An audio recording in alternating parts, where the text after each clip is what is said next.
ఆహ్, నిన్న మీకు 2 గాస్పుల్స్ గురించి చెప్పడం జరిగింది. Matthew and Luke. మాథ్యూ నుంచి మనం జోసెఫ్ లైఫ్‌ని చూసాం. లూక్ నుంచి మనం మేరీ లైఫ్‌ని చూసాం. అయితే ఈరోజు I want to give a little bit of introduction from John's gospel. తర్వాత జాన్స్ గాస్పుల్‌లోంచి ఒక క్యారెక్టర్‌ని మనం స్టడీ చేద్దాం. So, this is what my whole plan is. ఆహ్, జీసస్ క్రైస్ట్ 4 బీసీలో పుట్టాడు. అండ్ హీ డైడ్ ఇన్ 29 ఏడీ, క్రీస్తు శకం 29లో. అండ్ ఈ 3 గాస్పుల్స్ మాథ్యూ, మార్క్, లూక్ రఫ్లీ 65, 67 లోపల రాశారు. సో రఫ్లీ 40 ఇయర్స్ లోపల, అంటే జీసస్ క్రైస్ట్ చనిపోయిన 40 ఇయర్స్ లోపల 3 గాస్పుల్స్ రాసేశారు, మాథ్యూ, మార్క్ అండ్ లూక్. కానీ జాన్ మాత్రం చాలా లేట్‌గా రాశాడు.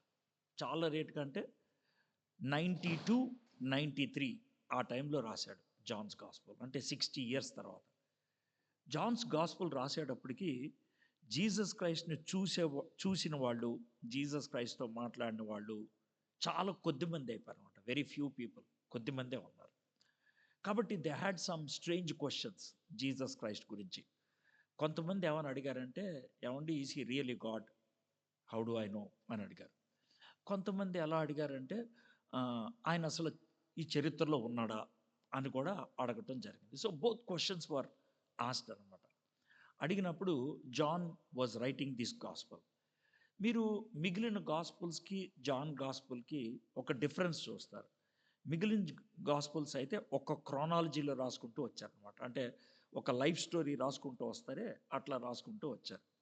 కానీ జాన్ అట్లా రాయలేదు. జాన్ మరి ఎట్లా రాశాడు అని అంటే గనక మీకు కపుల్ ఆఫ్ వర్సెస్ చూపిస్తాను. అప్పుడు మీకు అర్థమవుతుందనమాట. ఆహ్, జాన్ 20, జాన్ 20, జాన్ 20,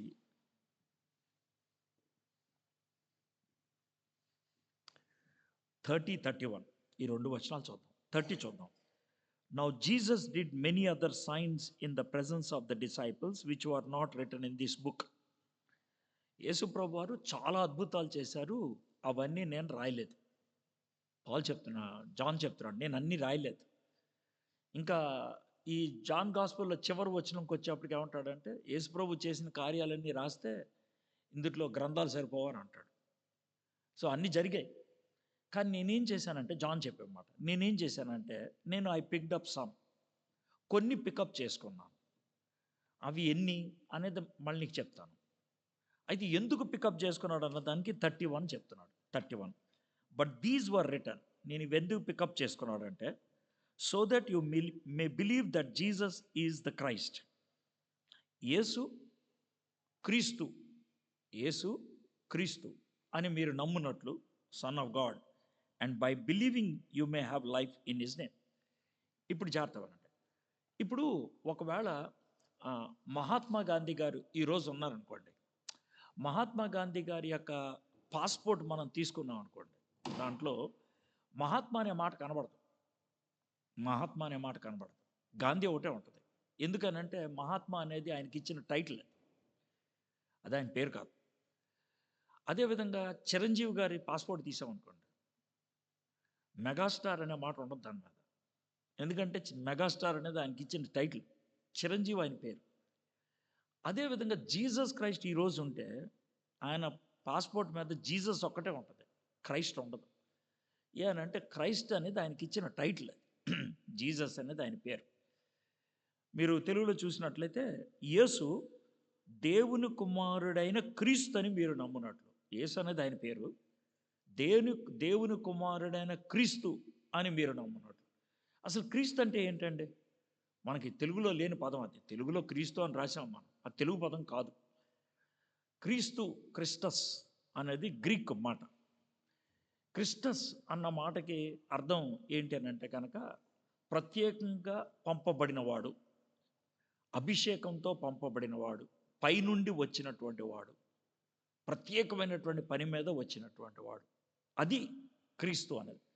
సో అందుకనే పరలోకము నుంచి దేవుడు పంపించినటువంటి క్రీస్తు ఈయనే. అది ఆయన చెప్తున్నాడు. ఓకే. ఇప్పుడు జీసస్ క్రైస్ట్ అని నేను నమ్మితే నాకు వచ్చేది ఏంటండి? యేసు దేవుడు పంపించాడు అని నమ్మితే నాకు వచ్చేది ఏంటండి అని అంటే, ఇప్పుడు శ్వేత ఈ బాటిల్లో నాకు వాటర్ ఇక్కడ పెట్టింది. ఎందుకు అనంటే నేను నీళ్లు తాగుతాను. ఇప్పుడు ఈమె ఓ చిన్న గ్లాస్ బాటిల్లో పెట్టింది. కానీ పెద్ద డ్రమ్ ఏం పెట్టలేదు నా దగ్గర. ఎందుకనంటే ఈ గ్లాసులో నీళ్ళు నేను తాగాలని. నేను ఒకవేళ నీళ్ళు మిమ్మల్ని ఎవరన్నా అడిగాను అనుకోండి, మీరు కూడా ఇలాగ ఒక బాటిల్ తీసుకొచ్చేస్తారు, లేదంటే ఒక గ్లాస్ తీసుకొని వచ్చేస్తారు. మీరు నాకు ఇచ్చేది గ్లాస్, నేను అడిగేది మిమ్మల్ని వాటర్. కొంచెం వాటర్ ఇవ్వండి అని అంటే మీరు నాకు గ్లాస్ ఇస్తారు. ఎందుకు ఇస్తారని అంటే గ్లాస్లో మీరు వాటర్ పోసిస్తారు. వాటర్ నా దగ్గర రాదు, మీరు నా దగ్గర వాటర్ తీసుకురాలేరు if it doesn't have a carrier. దాన్ని తీసుకొచ్చేది లేకపోతే రాదు. అదేవిధంగా మీరు నాకు భోజనం పెట్టాలంటే మీరు నాకు భోజనం చేత్తో వేసేవారు, ఓ ప్లేట్లో వేసిస్తారు. భోజనానికి ప్లేట్ కావాలి, నీళ్ళకి గ్లాస్ కానీ బాటిల్ కానీ కావాలి. మరి పరలోకం నుంచి దేవుడు నిత్య జీవాన్ని ఇక్కడ పంపిద్దాం అనుకున్నాడు. నిత్య జీవం డైరెక్ట్గా రాదు, ఇట్ నీడ్స్ ఎ క్యారియర్. దానికి ఒక క్యారియర్ కావాలి. నీళ్ళకి గ్లాస్ ఎలాగో, భోజనానికి ప్లేట్ ఎలాగో, నిత్య జీవాన్ని క్యారీ చేయగలిగేది ఎవరంటే జీసస్ క్రైస్ట్. ఇప్పుడు మన దగ్గర బాటిల్ ఉంటే నీళ్ళు ఉన్నట్లు, మన దగ్గర ప్లేట్ ఉంటే భోజనం ఉన్నట్లు, మన దగ్గర జీసస్ ఉంటే నిత్య జీవం ఉన్నట్లు. Did you get it very clearly? Simple. అయితే కొంతమంది చేసే పని ఏంటంటే భోజనం ప్లేట్ చేతిలో ఉంటే తినరు, ఫర్ వేరియస్ రీజన్స్. వాళ్ళు చేతిలో ఉండి తినకుండా ఉంటే కనుక ఎందుకు తినట్లేదు అని అంటాం. మేబీ వాళ్ళు మీ మీద డౌట్ ఉందో, లేకపోతే వాళ్ళ మీద వాళ్ళకి ఏమన్నా ప్రాబ్లం ఉందో. ఇన్ ద సేమ్ వే కొంతమందికి జీసస్ గురించి బాగా తెలుసు, కానీ వాళ్ళు జీసస్ని యాక్సెప్ట్ చేయరు, దే డోంట్ టేక్ హిమ్. దాంతో వచ్చిన ప్రాబ్లం ఏంటంటే they have Jesus but they don't possess Jesus. వాళ్ళ దగ్గర యేసయ్య ఉన్నాడు, కానీ వాళ్ళలో యేసయ్య లేడు. అది చాలా ఘోరం అనమాట. ఎందుకు అని అంటే there can be various reasons. ఈరోజు మనం ఒక ఇన్సిడెంట్స్ చూస్తాం దీంట్లోంచి, జాన్లోంచి. ఎందుకు అన్న దాన్ని మనం చూడటానికి ప్రయత్నం చేద్దాం. సో ఇది జాన్ గాస్పెల్ గురించి రఫ్ ఐడియా. అయితే జాన్ కొన్ని తీసుకున్నాడు కదా, ఎన్ని తీసుకున్నాడు అండి అని అడగచ్చు. జాన్ 21 తీసుకున్నాడు, 21. అందుకే జాన్ గాస్పెల్కి 21 చాప్టర్స్. 21 ఎందుకు తీసుకున్నాడు అని అంటే కనుక మిడిల్ ఈస్ట్లో ఉన్నటువంటి వాళ్ళందరికీ కూడా 3 అంటే చాలా ప్రాముఖ్యం. 3 ఏదైనా సరే, నెగిటివ్ అయినా పాజిటివ్ అయినా 3. జూయిష్ పీపుల్కి 7 అంటే ఇంపార్టెంట్. 3 7s are 21.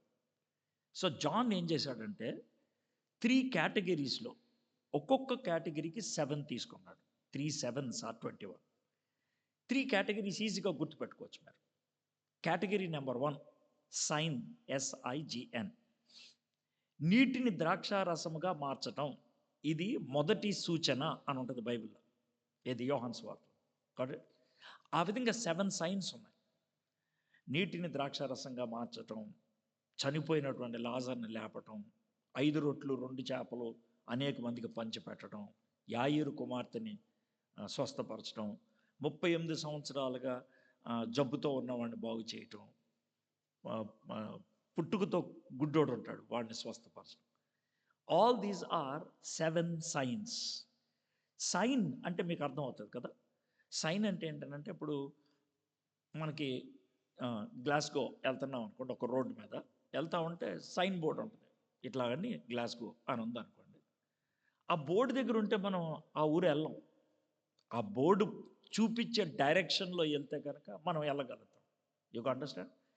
సో ఈ 7 కూడా సైన్స్ అని అంటే మనము దాన్ని స్టడీ చేసి దాని గురించి పూర్తిగా తెలుసుకొని అక్కడే ఉండిపోయాం అనుకోండి, it's of no use. A sign leads you beyond itself. సూచన దాన్ని దాటి వెళ్ళమని చెప్పుద్ది. నేను రాలేను నీతో పాటు, నేను చూపిస్తాను, నువ్వు వెళ్ళు అంటుంది. అదికి దాన్ని సైన్ అంటారు. It is not guide, it is sign. Guide అయితే మనతో పాటు వస్తాడు, సైన్ మనతో పాటు రాడు. హీ ఓన్లీ టెల్స్, ఈ రూట్లో వెళ్తే వస్తుంది sign. That is what you have to understand. ఈ 7 మిరకల్స్ కూడా, లేకపోతే 7 కూడా సైన్స్ అని అన్నారు. ఎందుకు అన్నారు చెప్తాను మీకు. ఇప్పుడు మనం ఒక గోధుమ గింజ నాటామనుకోండి, దానికి ఒక చెట్టు వస్తుంది. ఆ చెట్టుకి ఒకటే గోధుమ గింజ వచ్చింది అనుకోండి, అంటే గోధుమ గింజ చెట్టుకి ఒకటే గోధుమ గింజ వచ్చింది అనుకోండి, మన బతుకు ఎలా ఉంటుంది? ఓ చపాతీ కోసం ఒక ఎకరం గోధుమలు వేయాలి. రైట్? Very difficult. అయితే దేవుడు చేసే పని ఏంటంటే, ఒక గోధుమ గింజ నాటితే చెట్టు వస్తుంది. ఆ చెట్టుకి అనేక గోధుమలు వస్తాయి. Multiplication is what God does naturally. We call it as nature. What God does naturally is to multiply. ఇప్పుడు చూడండి, దేవుడు చేసేదాన్ని న్యాచురల్ అని అన్నాం. ఏంటంటే మల్టిప్లికేషన్. జీసస్ క్రైస్ట్కి ఒక రోటీని ఇచ్చారు. ఆయన చేతిలో పట్టుకొని ప్రేయర్ చేసి దాన్ని ఇరిచి ఇచ్చాడు. అది మల్టిప్లై అయిపోయింది. రైట్? చేతిలో. What God does naturally, Jesus did super natural. So what God was trying to say is, Jesus was trying to say is this: దేవుడు చేసేటువంటి పని న్యాచురల్గా నేను సూపర్ న్యాచురల్గా చేశాను. I'm God. I'm God. ఎటువంటి హెసిటేషన్ లేకుండా చెప్తున్నాడు ఆయన, ఐఎమ్ గాడ్, నేను దేవుణ్ణి. అదే ఆయన చెప్తున్నాడు. That's is identity. అంతేగాని ఆయన ఏదో గొప్పలు చెప్పుకోవటం కాదు. ఐఎమ్ గాడ్, నేను మనిషిని అని అంటే గొప్ప చెప్పుకోవడం. గొప్ప ఏం చెప్పుకోవడం కాదు. నేను మనిషిని కాబట్టి మనిషి అంటాను. నేను ఇండియా వాడిని, అది గొప్పలు చెప్పుకోవడం కాదు. అది నా ఐడెంటిటీ. సో నేను దేవుణ్ణి. దానికి ఇది ఒక సైన్. ఇంకో ఎగ్జాంపుల్ చెప్తాను. మనకు వైన్ ఎక్కడి నుంచి వస్తుంది? బేసిక్గా వైన్ వచ్చేది గ్రేప్స్ నుంచి. జ్యూస్ తీసి దాన్ని ఫెర్మెంట్ చేస్తే మనకు వైన్ వస్తుంది.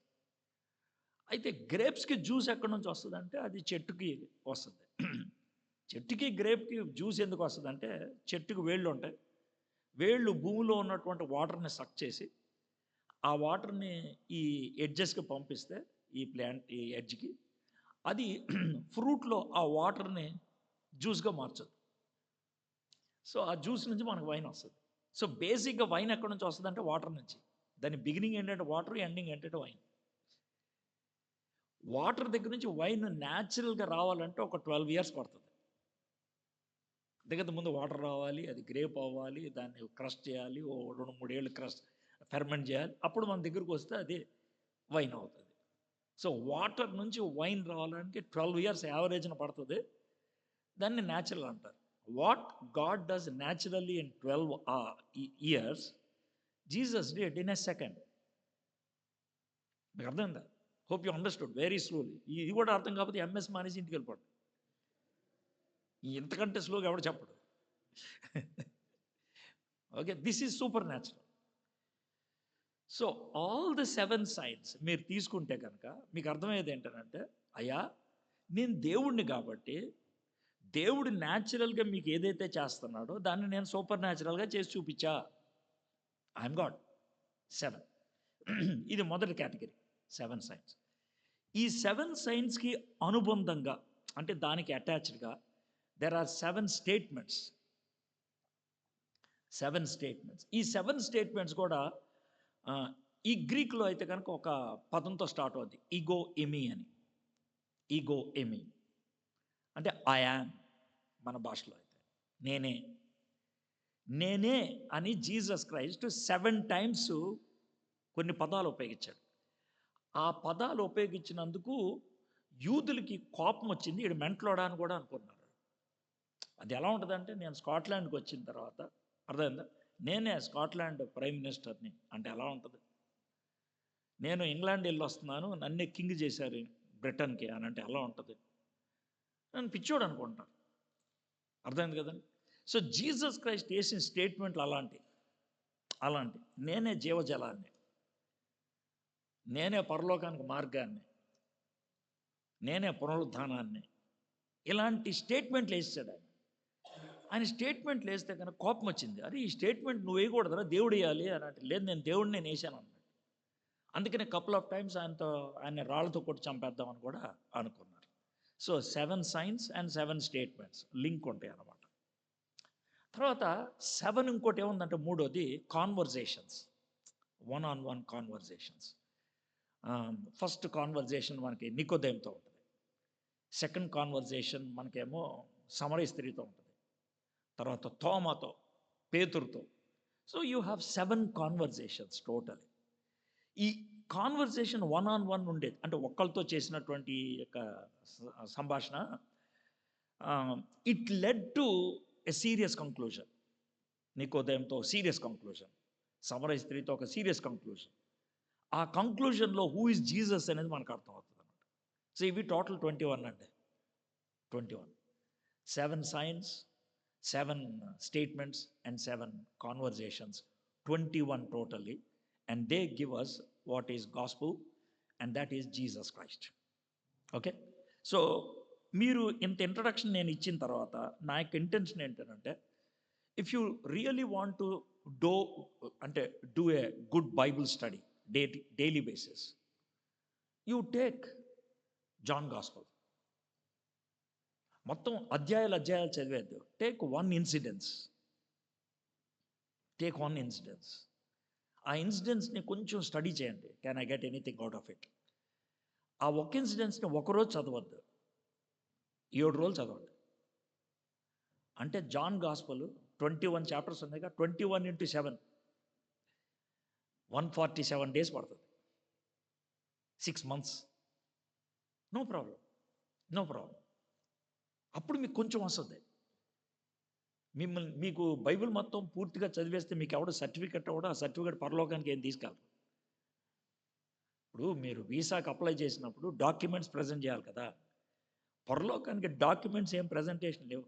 ప్రభు చూడ, బైబిల్ అంతా నేను 2 సార్లు చదివాను, యోహాను సువార్త 6 సార్లు చదివాను, సర్టిఫికెట్లు ఏం పట్టుకెళ్ళక్కర్లేదు. You understand? Your life is the certificate. కాబట్టి మీరు ఎంత చదివారు అనేది కాదు, చదివింది మీ లైఫ్కి ఎంత అర్థమైంది మీ లైఫ్లో ఎంత పాటించారు. That is very important. కాబట్టి డోంట్ ట్రై టు మ్యాడ్ రష్తో బయట ప్రపంచానికి డిక్లేర్ చేసుకునే స్టేట్మెంట్లు ఏం చెప్పదు. నీ బైబిల్ ఎలా చదివేశాను. No, read slowly.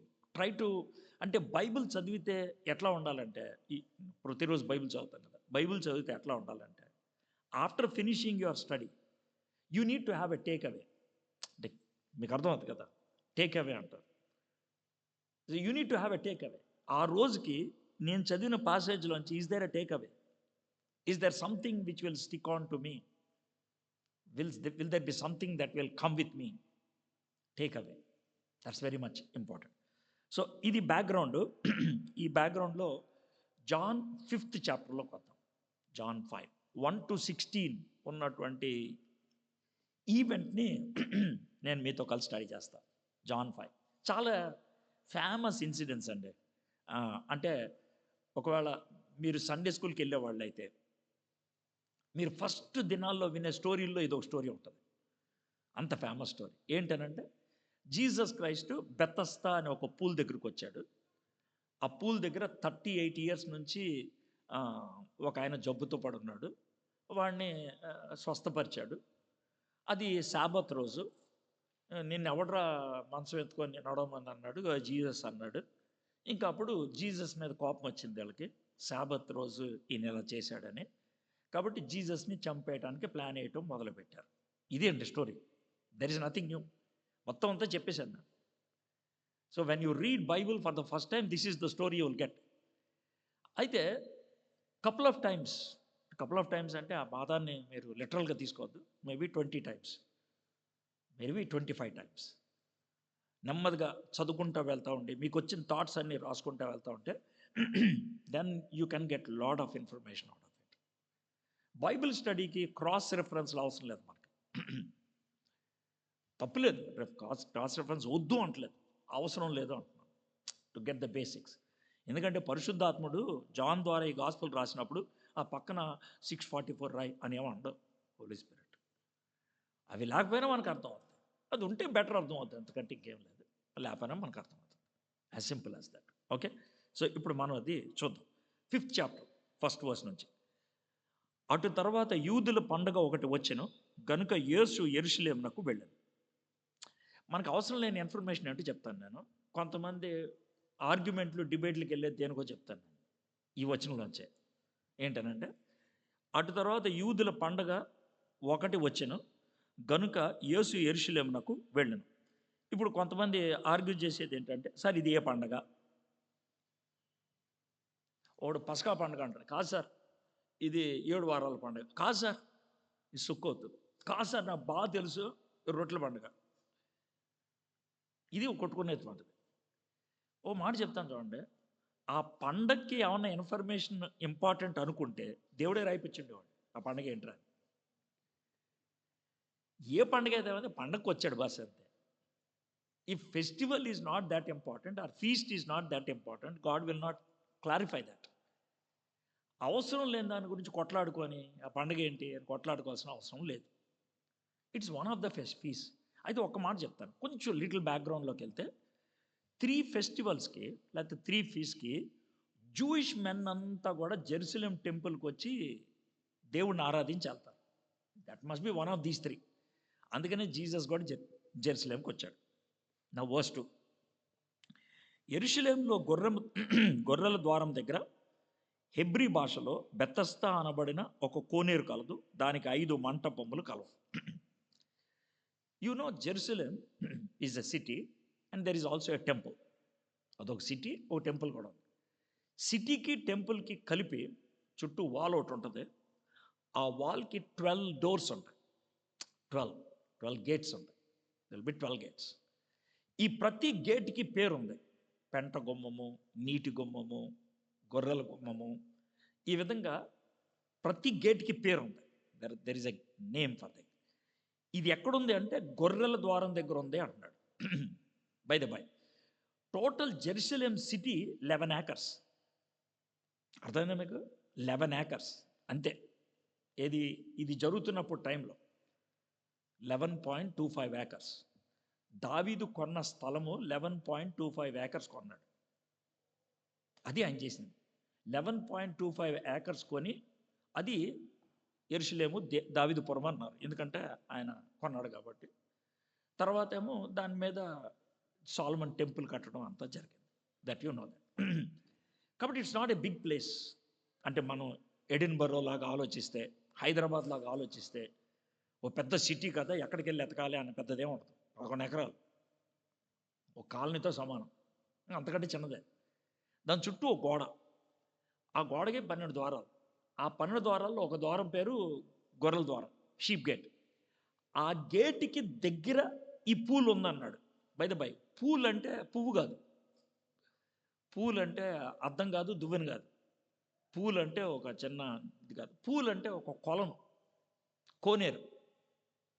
It's a pond. Pond అన్నప్పుడు ఇట్ మస్ట్ బి బిగ్. అయితే విచిత్రం ఏంటంటే, ఇది చెప్పారు కదా John gospel 5th chapter 2nd verse, గొర్రెల ద్వారం దగ్గర బెతస్తా అనే కోనేరు ఉన్నది. దానికి చుట్టూ 5 మంటపాలు ఉన్నాయి. మంటపం అంటే ఏంటి తెలుసా? మన బస్ షెల్టర్ ఉంటుంది, సో దట్ పీపుల్ క్యాన్ మంచు అయి పడకుండా ఉండటానికి, నుంచొని ఉండటానికి బస్సు వచ్చేదాకా. ఆ విధంగా ఈ కొలనికి చుట్టూ 5 ఉన్నాయంట అలాంటి షేడ్స్. 5. సో ఈ డిస్క్రిప్షన్ బట్టి ఎతికితే ఎక్కడ పూలు దొరకలా. Do you understand? దొరకలా. దొరకపోయేటప్పటికి కొంతమంది ఏమన్నారంటే, బైబిల్లో షీప్ గేట్ దగ్గర బెతస్తా కోనేరు ఉందన్నారు. లేదు, ఇక్కడ చూపించి నాకు. లేదు సార్. కాబట్టి ఇది బైబిల్ తప్పు. బైబిల్ చెప్పినట్లు ఉండాలి కదా. పైగా షీప్ గేట్ ఎక్కడుందో మాకు తెలియదు అని అంటే లేదు, ఇది షీప్ గేటు. గేట్ దగ్గర ఎక్కడో చోట ఉండాలా. ఒక 1/2 acre ల్యాండ్, మ్యాక్సిమం 1/2 acre ల్యాండ్లో నీకు కనబడాలి ఎక్కడో చోట. ఈ 1/2 acre ల్యాండ్లో ఎక్కడ కనబడలేదు నీకు కోనేరు. కాబట్టి this is not true. Bible is not true. Jesus is not true. The gospel is not true అని ప్రజలు చెప్పేయడం మొదలుపెట్టారు. జాగ్రత్త అన్నాడు. పాస్టర్స్ ఉంటారు చూసారు, మన పాస్టర్స్, వాళ్ళకి ఏం చెప్పాలో తెలియక, సార్ మాకు కనబడలేదు సార్ అని అంటే పోయేది కదా అనకుండా దీనికి ఒక కొత్త భాష ఇవ్వడానికి మొదలుపెట్టారు. ఎలా అంటే, కొలను అంటే రౌండ్గా ఉంటుంది, అప్పుడు ఉండే మంటపం ఒకటే రౌండ్గా ఉంటుంది. లేదా ఇలాగ స్క్వేర్ కానీ రెక్టాంగిల్ కానీ ఉంటే 1 2 3 4 ఉండాలి. 5 ఉన్నాయి ఏంటి? పెంటగన్ షేప్లో ఏమన్నా కొలను ఉందా? పెంటగన్ షేప్లో కొలను ఉంటుందా? అప్పుడు ఏమన్నారంటే, ఈ కొలను రియల్ కాదు, ఇది ఇమాజినరీ కొలను. ఇది స్పిరిచువల్ కొలను, ఇది మిస్టికల్ కొలను అని వాళ్ళు చెప్పడం మొదలుపెట్టి దీనికి ఏమన్నారంటే, ఈ కొలన్ని మోషే ధర్మశాస్త్రంతో పోల్చాలి. మోషే గారు 5 పుస్తకాలు రాశారు కదా, అందుకని 5 మంటపాలు ఉన్నాయి. ఆ 5 మంటపాల వలన మానవుడికి స్వస్థత రాలేదు, అందుకని యేసు ప్రభు వచ్చి స్వస్థత తీసుకొచ్చాడని ఒక స్పిరిచువల్ మీనింగ్ ఇవ్వడానికి ప్రయత్నం చేశారు. అర్థమైందా? ఇది లిటిల్ బిట్ ఆఫ్ హిస్టరీ. ఇది తెలియపోయినా కూడా మీకు ఏం ప్రాబ్లం లేదు, చెప్పాలి కాబట్టి చెప్తున్నాను. మీకంటే కొంచెం ఎక్కువ చెప్పాలి కదా, చదివాను కాబట్టి. ఒకటి తెలియపోయినా నష్టం ఏం లేదు. అయితే 1888లో స్విట్జర్లాండ్ నుంచి ఒక మిషనరీ, ఆ మిషనరీ పేరు ఏంటంటే Conrad Schick, SCHICK, Conrad Schick. Is a missionary and archaeologist. ఆయనకి ఎందుకో డౌట్ వచ్చి ఆ షీప్ గేట్ దగ్గరే ఒక పర్టికులర్ ప్లేస్లో కొంచెం డీప్గా తవ్వాడు. డీప్ అంటే కొంచెమేం కాదులే, నేనేదో సరదా కొంచెం అన్నాను, కానీ చాలా లోనికి వెళ్ళాడు. ఎంత లోనికి వెళ్ళాడంటే 13 మీటర్స్, రఫ్లీ 40 ఫీట్. 40 ఫీట్ అంటే మీకు ఐడియా రావాలంటే 10 ఫీట్కి ఒక ఫ్లోర్ ఉంటుంది మనకి. 4 అంతస్తుల కిందకి వెళ్ళాడు. తవ్వితే అక్కడ ఆయనకి కోనేరు కనబడింది. But he's not sure whether that is Bethesda or not. కానీ ఆయన కోనేరు నేను కనుక్కున్నాను అని అన్నాడు. ఆయన చచ్చిపోయాడు. తర్వాత వేరే వాళ్ళు అక్కడ అంతా చుట్టుప్రక్కల తవ్వడం మొదలుపెట్టారు. ఒక 100 ఇయర్స్ పట్టిందండి. 100 ఇయర్స్. 1972లో మొట్టమొదటిసారిగా అఫీషియల్గా డిక్లేర్ చేశారు. FF బ్రూస్ అనేటువంటి ఆయన డిక్లేర్ చేశాడు, ఇదే బెతస్దా కోనేరు, మేము మొత్తం అంతా డిగ్ చేసాం, మొత్తం అంతా బయటపడింది అని పక్కా చెప్పేశారు. ప్రజలు రకరకాల క్వశ్చన్లు అడిగారు. సార్ 5 మంటపాలు ఉన్నాయి కదా, దీనికి అర్థం ఏంటి అని అన్నారు. ఎస్ చెప్తానన్నాడు. ఏమన్నాడంటే, ఈ కోనేరు రెక్టాంగిల్ షేప్లో ఉంది, కానీ మధ్యలో డివిజన్ ఉంది. మధ్యలో నార్త్లో ఉన్నటువంటి ఒక కోనేరు ఉంటుంది కదా, అది రిజర్వాయర్ లాంటిది, సౌత్లో ఉన్నది యాక్చువల్గా పూల్ అని అన్నాడు. నీకు ఎవడు చెప్పాడు అని అంటే, చెప్పడం కాదు, అక్కడ ఉన్న దాన్ని బట్టి చెప్తున్నాను అన్నాడు. ఏంటని, నార్త్లో ఉన్నటువంటి పూల్కి మెట్లు లేవు, సౌత్లో ఉన్నదానికి మెట్లు ఉన్నాయి. నార్త్లో ఉన్నది డీప్గా ఉంది, సౌత్లో ఉన్నది అంత లేదు. So north pool is a reservoir, ఈ సౌత్ పూల్కి వాటర్ని సప్లై చేస్తూ ఉంటుంది. ఈ సౌత్ పూల్కి మెట్లు ఉన్నాయి కాబట్టి ప్రజలు దాంట్లో దిగుతారు. తర్వాత 5 ఎందుకు ఉన్నాయి అంటే, 4 డైరెక్షన్స్లో 4 ఉన్నాయి, డివైడింగ్ ఉంటుంది కదా, అక్కడ ఒకటి ఉంది. సో 5 ఉన్నాయి. ఇది పక్కా ఆయన ఎక్స్ప్లెయిన్ చేయడం జరిగింది. ఇప్పుడు ఇంకెవరు మాట్లాడరు. Today if you go on a tour, ఏది ఇజ్రాయెల్ టూర్కి వెళ్తే బెతస్దా కోనేరు చూపిస్తారు, ఆ 2 పార్ట్స్ చూపిస్తారు చాలా చక్కగా, మధ్యలో వాల్ ఉంటుంది, మెట్లు ఉంటాయి, ఇవన్నీ చూపిస్తాయి. So little bit of history అనమాట. ఇప్పుడు నెక్స్ట్ 3వ వచనం, 3-4. ఆయా సమయాలకు దేవదూత కోనేట్లో దిగి నీళ్లు కదిలించట కలదు. నీరు కదిలింపబడిన పిమ్మట మొదట ఎవడు దిగునో వాడు ఎట్టి వ్యాధి గలవాడైనను బాగుపడును. గనుక ఆ మంటపంలో రోగులు, గుడ్డివారు, కుంటివారు, ఓచ కాలు చేతులు గలవారు గుంపులుగా పడి ఉండిరి. ఇప్పుడు నెక్స్ట్ విషయం ఏంటంటే, ఇది కొంచెం మనం జాగ్రత్తగా వినాలి. నెరేషన్ రాసేటప్పుడు నెరేషన్లో రాసినవి అన్నీ కూడా మనం నమ్మాలని కాదు, కానీ జరిగినాయి. ఉదాహరణకి యోబుకి తన ఫ్రెండ్స్కి డిస్కషన్ జరిగింది కదా, వాళ్ళ ఫ్రెండ్స్ ఉన్నారే కొన్ని దుర్మార్గమైన స్టేట్మెంట్లు వేశారు. బైబిల్ అట్లాగే రాసింది. ఇప్పుడు ఆ దుర్మార్గమైన స్టేట్మెంట్ తీసుకొని, అర్థమైందా సార్ ఇది బైబిల్లో ఉంది సార్, నేను పాటిస్తానంటే ఎలాగా? అది ఎవరు చెప్పారు? అది మిగిలిన బైబిల్ అంతా కూడా ఒప్పుకుంటుందా? Why it has been return, అంత దాకెందుకు? మీరు ఇప్పుడు ప్రసంగి గ్రంథం తీసుకున్నారనుకోండి, ప్రసంగి గ్రంథంలో మొన్న ఒక ఆయన నాతో మాట్లాడుతున్నాడు. ఏమన్నాడంటే, అధిక జ్ఞానం, అధిక నీతిమంతుడే ఉండటం అనేది మంచిది కాదు అని అన్నాడు. మనం అతి నీతిమంతుడిగా ఉండడం మంచిది కాదంట, కాబట్టి నేను ఫేక్ సర్టిఫికేట్ పెట్టచ్చా అని అడిగాడు. నాడు ఉపయోగించిన లాజిక్ అనమాట. నేను ఆయన అడిగా, అధిక నీతిమంతుడిగా ఉండకూడదు అని బైబిల్లో ఎక్కడ ఉందా అని అన్నా. అంటే చూపించాడు. ప్రసంగి గ్రంథం 7వ అధ్యాయం చక్కటి రిఫరెన్స్ చూపించాడు. దేవుడు ఈ వచనం ద్వారా నాతో మాట్లాడుతున్నాడు అన్నా అన్నాడు. అదిగా అది నీతిమంతుడిగా ఉంటాడు. వాళ్ళ నీతి కంటే మీ నీతి అధికము కాకూడదు, అలా ఉంటుంది అనమాట. అది చూసుకోవచ్చు. కరెక్ట్గా తెలుగులో చెప్పలేకపోతాను, కాంటాక్ట్ అది చెప్పాడు. చెప్తే నేను అన్నా, నీది ఎవరన్నారు అన్నా. సొలొమోన్ అన్నాడు అన్నాడు. Very good. ఎప్పుడు అన్నాడు అన్నాడు.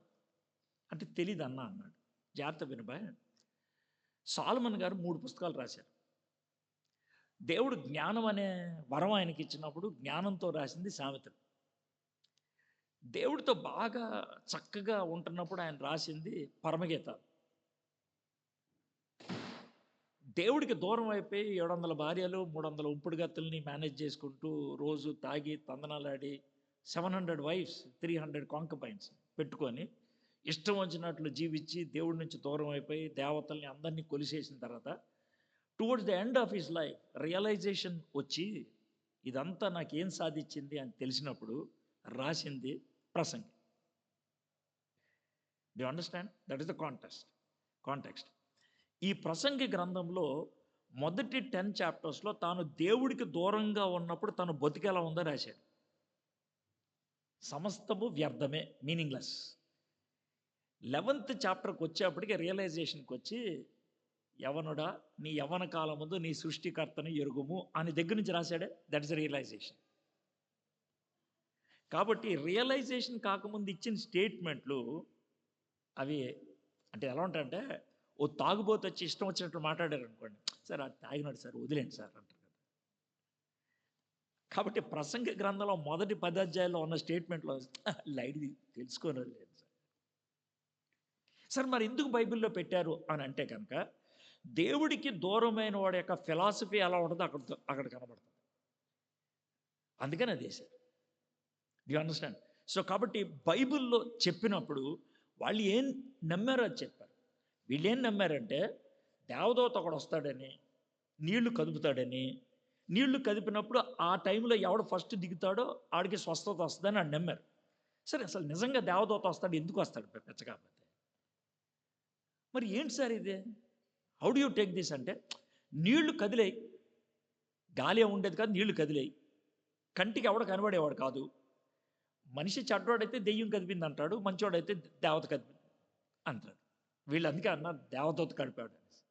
Sir, do you think such a thing happens? Why not? దేవదూత కాదు కానీ నీళ్లు కదలటం అయితే జరుగుతుంది. ఎలా జరుగుద్దో నేను చెప్తాను. నేను లైవ్ చూసింది చెప్తాను. దాన్ని చూడటానికని నేను చాలా దూరం ప్రయాణం చేశాను. ఒక 6 hours డ్రైవ్ చేసుకొని వెళ్ళాను. ఎక్కడ? న్యూజిలాండ్లో. ఓకే, న్యూజిలాండ్లో there is a place called Rotorua. సౌత్లో ఉంటుంది. సౌత్ పోల్కి చాలా దగ్గర. టెంపరేచర్ -30 దాకా వెళ్తుంది. నేను వెళ్ళిన రోజు -31 ఉంది. Extreme cold. అర్థమైందో? 6 feet స్నో ఉంది. ఆ రోడ్డు మధ్యలో ఒకటే క్లీన్ చేశారు. ఆ ప్లేస్కి వెళ్ళి ఆడికి వెళ్తే నాలాగా బోల్డ్ మంది ఉన్నారు. 3-4 వరుసలు కోట్లు వేసుకొని ఉన్నారు. చల్లు ఏ అని అంటే, వన్స్ ఇన్ అ వైల్, గంటకోసారో లేకపోతే 40 నిమిషాలకు ఒకసారో అక్కడ ఒక చిన్న వాటర్ పూల్ లాగా ఉంటుంది. ఆ పూల్ మధ్యలోంచి జాగ్రత్తగా అంటే 30 feet వాటర్ పైకి లేస్తుంది. Once in 40 minutes, once in 1 hour. మీరు కావాలంటే గూగుల్ చేసి చూడొచ్చు, రొట్రోవా అని చూడండి, మీకు వీడియోలు కూడా ఉంటాయి. నేనేం కలిపి చెప్పట్లా. ఓకే, పైకి వాటర్ వస్తుంది. అయితే జాగ్రత్త అండి, -30 degrees ఉంటే అక్కడ ఆ వాటర్ 140 degrees ఉంటుంది. ఎంత హాట్ ఉంటుందంటే ఆ వాటర్లో ఏలు పెడితే చర్మం ఊడొచ్చేస్తుంది. సో ఆ వాటర్ పై నుంచి ఆ 30 feet పైకి వెళ్ళి కింద పడిన తర్వాత అదంతా కూడా హాట్ అయిపోయి పొగలు వస్తూ ఉంటాయి. ప్రజలు ఒక 10 minutes వెయిట్ చేస్తారు. వెయిట్ చేసిన తర్వాత ఆ వాటర్లో దిగి వచ్చేస్తారు. ఆ వాటర్ స్మెల్ వస్తుంది, మంచి స్మెల్. ఏ స్మెల్? సల్ఫర్ స్మెల్ వస్తుంది. ఆ సల్ఫర్ కంటెంట్ విపరీతంగా ఉంటుంది అన్నమాట వాటర్లో. ఆ సల్ఫర్ కంటెంట్ ఉన్న వాటర్లో బ్యూటీ కాన్షియస్ ఉండే అమ్మాయిలు ఉంటారే, వాళ్ళు బాగా ప్రాముఖ్యంగా దిగి మళ్ళీ బయటకు వస్తారు. ఎందుకనంటే వాటర్ ఒక్కసారి మీద పడితే 100 degrees వాటరు, ఆ సల్ఫర్ ఉన్నది బ్లాక్ హెడ్స్, వైట్ హెడ్స్ ఏ బాధ లేకుండా ఊడిపోతాయి స్కిన్కి బాయ్. అర్థమైందా? ఒక బ్లీచ్ ఇచ్చినట్లే అనమాట, ఒక ట్రీట్మెంట్ ఇచ్చినట్లే న్యాచురల్గా జరుగుద్ది. ఎంత ఫ్రెష్గా ఉంటుందో, బయటకు వచ్చిన తర్వాత నువ్వేనా ప్రపంచ అందగత్వం అన్నట్లు ఉంటావు.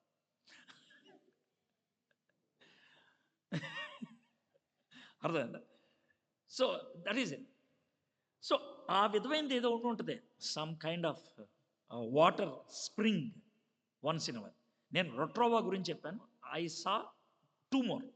ఒకటి యుక్రెయిన్లో చూశాను, ఇంకోటి బ్రిటిష్ కొలంబియాలో ఒకటి చూశాను. అర్థమైందా?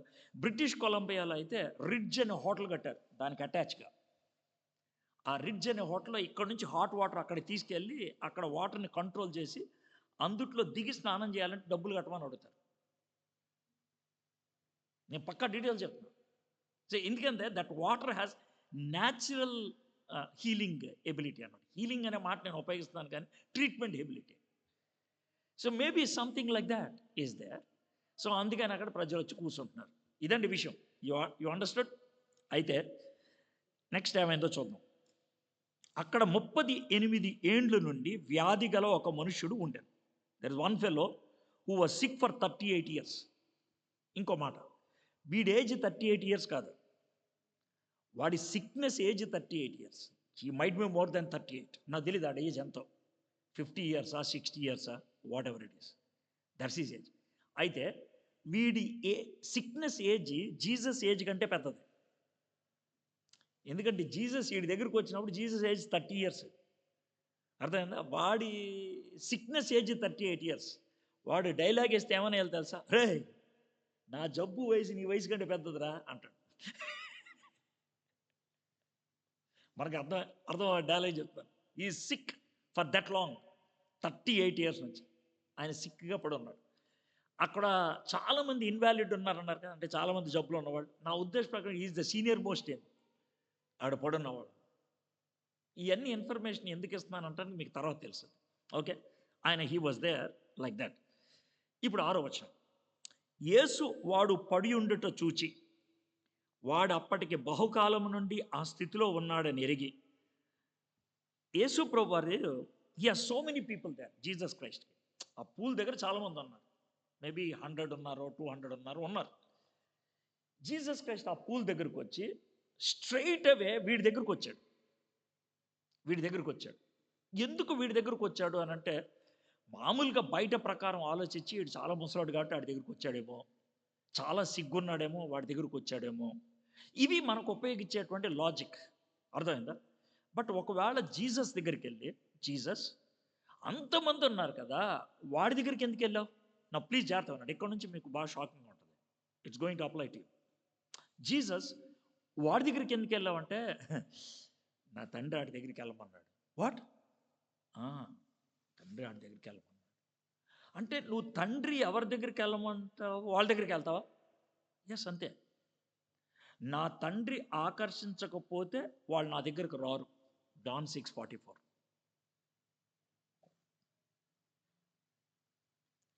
సో అంటే తండ్రి ఒప్పుకోకపోతే నువ్వు వెళ్ళవు అనమాట. వెళ్ళను. ఇంకో మాట కూడా చెప్తాను, నీ కోపం వస్తుందేమో, విను. తండ్రి ఆకర్షించకపోతే వాడి దగ్గర గాస్పుల్ కూడా వెళ్దాం. మరి ఎట్లాగా? ఆ తర్వాత విషయం. గాస్పుల్ వాళ్ళ దగ్గరికి కూడా వెళ్దాం. ఇప్పుడు నువ్వు అడుక్కోవాల్సిన ప్రశ్న ఏంటంటే, మరి గాస్పుల్ నా దగ్గరికి ఎందుకు వచ్చింది? నేను ఎందుకు ఈ మీటింగ్కి వచ్చాను? ఎడ్వర్డ్ విలియం గారు వాక్యం చెప్తున్నా, ఆ వాక్యం నేను ఎందుకు వినాల్సి వచ్చింది? Now please try to understand. God has chosen you to SIT here and listen to this. Yam I clear? మిమ్మల్ని 2 levelsలో కార్నర్ చేయొచ్చు నేను. మీకులాగా స్కాట్లాండ్ రావాలని చాలామంది అప్లై చేశారు వీసాకి. మీకే ఎందుకు వచ్చింది? God wanted you to be here. Scotland visa వచ్చి స్కాట్లాండ్కి వచ్చి జులాయిగా తిరిగే వాళ్ళు చాలామంది ఉన్నారు. కానీ మీకు ఎవరో ఒకళ్ళు వెంటబడి ఈ మీటింగ్ తీసుకొచ్చారు. మిమ్మల్ని ఎందుకు తీసుకొచ్చారు? God wanted you here. ఏమై క్లియర్? Very clear. సో దేవుడు నిన్ను ఇక్కడికి తీసుకురాకపోతే అవ్వదు. I will I will read a couple of verses. John 6:44. నన్ను పంపిన తండ్రి వానిని ఆకర్షించితేనే కానీ ఎవడు నా యొద్దకు రాలేడు. ఇప్పుడు నీ లైఫ్లో ఒకటి జరిగిపోయింది, whether you like it or not. మీరు ఇది వినండి, మీ లైఫ్లో ఒకటి జరిగిపోయింది, whether you like it or not. ఏంటనంటే దేవుడు నిన్ను అట్రాక్ట్ చేశాడు, ఇక్కడ తీసుకొచ్చి కూర్చోబెట్టాడు. You have been attracted by the father, therefore you are here. తండ్రి అయిన దేవుడు నిన్ను ఆకర్షించాడు, అందుకే నువ్వు ఇక్కడ ఉన్నావు. తండ్రి అయిన దేవుని యొక్క కన్ను నీ మీద పడింది, అందుకే నువ్వు ఇక్కడ ఉన్నావు. ఆయన రాడార్లో నువ్వు ఉన్నావు, అందుకే నువ్వు ఇక్కడికి వచ్చావు. ఇదే నీకు చాలా రెండు రకాలుగా రావాలి. ఒకటి ఆనందం, ఇంకోటి భయం. ఆనందం ఎందుకంటే నేను తండ్రి కన్ను చూపులో ఉన్నాను. భయం ఎందుకంటే నా మీద ఎందుకు పడిందిరా బాబు ఆయన కన్ను. ఈ రెండు ఉండాలి, బోత్. ఈ రెండు ఉంటేనే మీరు కొంచెం జాగ్రత్తగా వినగలుగుతారు. అయితే మీకు ఇంకో ప్రశ్న కూడా రావచ్చు, సార్ మరి బయట ఉన్న వాళ్ళ పరిస్థితి ఏంటి సార్ అని. నేను బయట ఉన్న వాళ్ళ దగ్గరికి వెళ్తా. ఇప్పుడు మీ దగ్గర ఉన్నప్పుడు నేను ఒక ప్రశ్న వేస్తాను, జాగ్రత్తగా. తండ్రి మిమ్మల్ని ఏర్పరచుకున్నాడు, తండ్రి మిమ్మల్ని కోరుకున్నాడు, తండ్రి మిమ్మల్ని ఇక్కడికి పిలిచాడు. అయితే దానికి మీరు రెస్పాండ్ అవుతారా లేదా అనేది మీ ఇష్టం. మీకు అర్థమైందా? ఎందుకనంటే జీసస్ క్రైస్ట్ వాడి దగ్గరికి వచ్చి లే అని అనలేదు. ఆయన ఏమన్నాడంటే జీసస్ క్రైస్ట్ వాడి దగ్గరికి వచ్చి స్వస్థపడగోరుచున్నావా అని అడిగాడు. స్వస్థపడగోరుచున్నావా అని వానిని అడగగా 6th verseలో ఉంది కదా. ఒకవేళ వాడు అవసరంలా అంటే ఏం చేసిండు వాడైనా? అరే బచ్చాగా అంటే జీసస్ క్రైస్ట్ వీడి దృష్టిలో బచ్చగాడేగా. ఇదిగో 50 ఏళ్ళు ఉన్నాయి, జీఎస్కో 30 ఏళ్ళు. బచ్చగా బా ఏం ప్రశ్న అదే? ఇక్కడ ఎందుకు పడి ఉంటాను నేను? నీకు బుర్ర ఉందా లేదా? ఇక్కడ ఎందుకు ఉంటాడు ఎవడైనా? అది ఎలా ఉంటుందంటే పూర్వకాలంలో ఒకసారి ఒక అతను ప్రశ్న అడిగితే పిచ్చ కోపం వచ్చి తిట్టేశాను. అనంటే అతి కష్టం మీద బ్లాక్లో టికెట్ కొనుక్కొని వెళ్ళా సినిమాకి. అర్థమైందా? బ్లాక్లో టికెట్ కొన్నాను, బాధగా ఉన్నది, సినిమా అంత బాగాలేదు, ఎక్స్పెక్టేషన్కి రీచ్ అవ్వట్లేదు.